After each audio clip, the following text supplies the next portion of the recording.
As I make this statement, the pandemic holds the world economy hostage once again. Despite signs of moderation, record numbers of daily infections in several countries and consequent containment measures are denting the pace of economic activity, especially in contact-intensive sectors, even as supply disruptions persist and restrained workforce participation tightens the labor markets.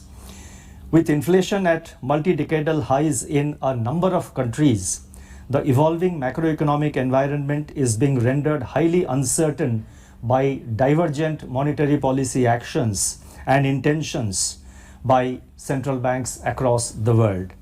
Financial market volatility and geopolitical tensions are adding layers of ambivalence to the overall global outlook. Notwithstanding a highly transmissible third wave driven by the Omicron variant of COVID-19, India is charting a different course of recovery from the rest of the world. India is poised to grow at the fastest pace year on year among the major economies, according to the projections made by the International Monetary Fund, that is the IMF. This recovery is supported by large-scale vaccination and sustained fiscal and monetary support. Once again, frontline warriors have admirably risen to the call of duty.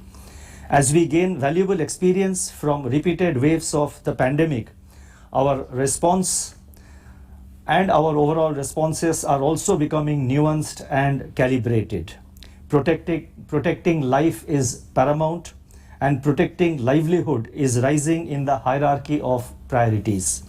The focus is on securing the economic and financial conditions of the vulnerable, the wage earners, and all those who have been affected the most. Accordingly, the emphasis is shifting to targeted containment strategies and a push towards universal vaccination and booster doses. This approach is being complemented by increased adoption of technology in our workplaces and in our day-to-day lives.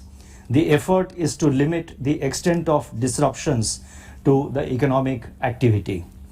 In this overall environment and this background, the Monetary Policy Committee, that is the MPC, met on 8th, 9th and 10th February 2022, and based on an assessment of the current macroeconomic situation and outlook, it voted unanimously to keep the policy repo rate unchanged at 4%.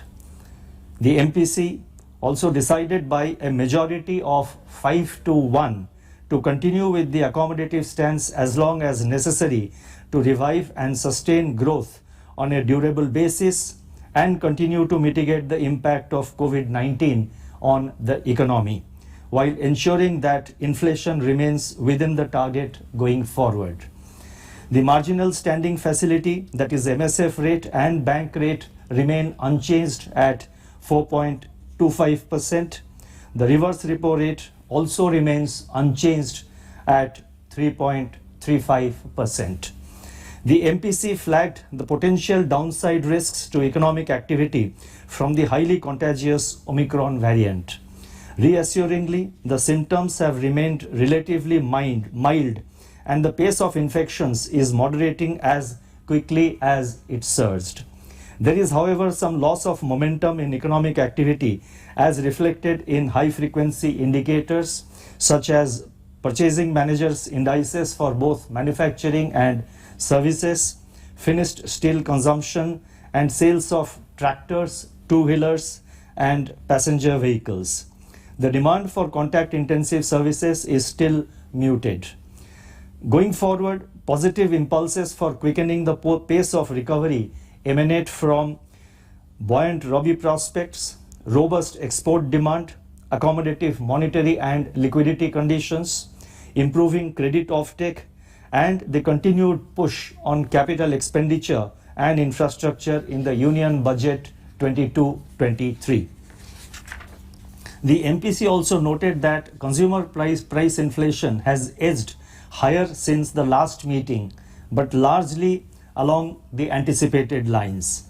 The increase in inflation in December was entirely due to unfavorable base effects despite month-on-month decline in prices. Large buffer stocks of cereals and effective supply-side measures augur well for food inflation.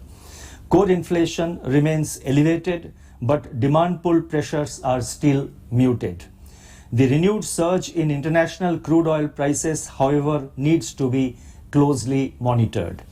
On balance, headline inflation is expected to peak in Q4 21-22, that is in the current quarter, within the tolerance band, and then moderate closer to the target in the second half of 22-23, providing room for monetary policy to remain accommodative.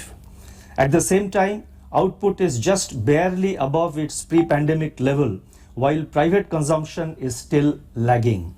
Global headwinds are accentuating.